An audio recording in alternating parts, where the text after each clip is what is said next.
Soyons saints, en partenariat avec Magnificat.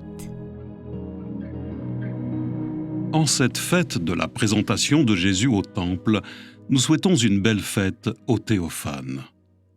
Nous découvrons ce matin Saint Théophane Vénard, né en France en 1829, dans une famille aimante et chrétienne qu'il chérira toute sa vie. Il vit une enfance paisible, entre l'école, la vie paroissiale et les promenades pour aller faire paître la chèvre familiale en lisant des lectures spirituelles. À 9 ans, après avoir lu une brochure sur la vie d'un martyr du Tonkin, Théophane s'écrie « Et moi aussi, je veux aller au Tonkin.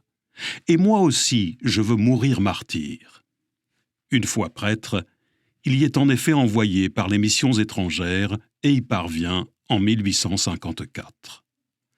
Le père Vénard assimile très rapidement le vietnamien et s'active auprès des chrétiens.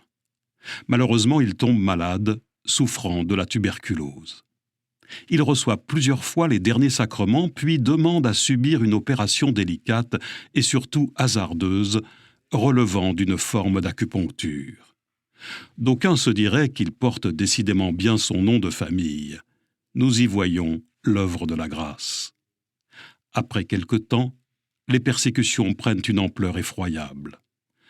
Théophane vit alors une vie de traque, se cachant entre deux cloisons ou sous les toits, côtoyant étroitement rats et araignées. Il est finalement découvert et amené devant le vice-roi, auprès duquel il fait une forte impression. Il paye notamment ses gardiens pour qu'ils soient mieux traités. Le 2 février 1861, un imposant cortège se met en route derrière ceux qui emmènent Théophane vers la mort. Le jeune trentenaire marche les mains jointes, les yeux levés vers le ciel, chantant le Magnificat. Ces écrits édifiants toucheront sainte Thérèse de Lisieux, pour qui ce martyr devient un saint de prédilection.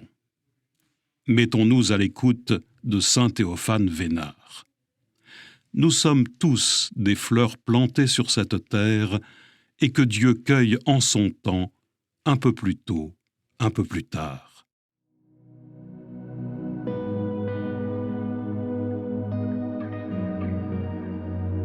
Seigneur, ouvre nos cœurs à ta grâce. Donne-nous d'accepter avec confiance de nous laisser cueillir. Nous te confions aussi, en cette journée mondiale de la vie consacrée, tous les consacrés que nous connaissons.